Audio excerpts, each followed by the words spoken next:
Hi guys, nandito ako sa Moon Lake. Yeah, that's right. You're the one who gonna talk to me here. Narinig yata ako. Yun, meron na akong cellphone. Dala ko pa yung GoPro.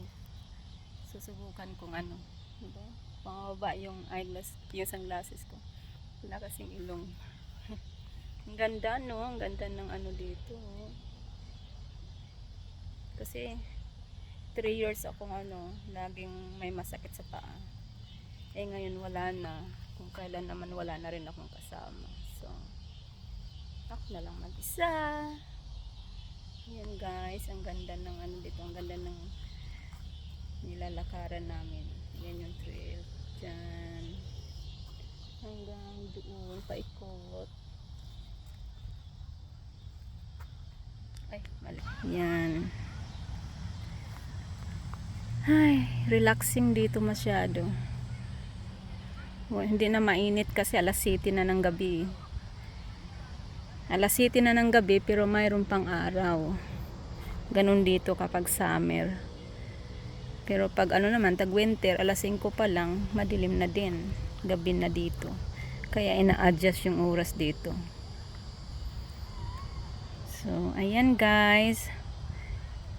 Ito yung lakaran namin dito paikot.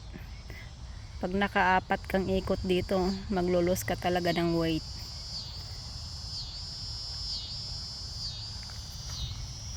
Kaya yun.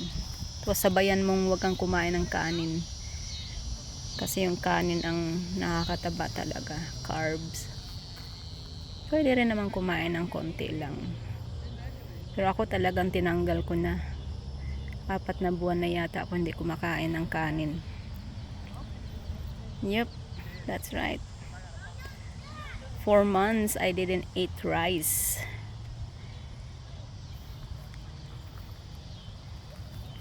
Ulam lang. Hindi ko na inaasinan.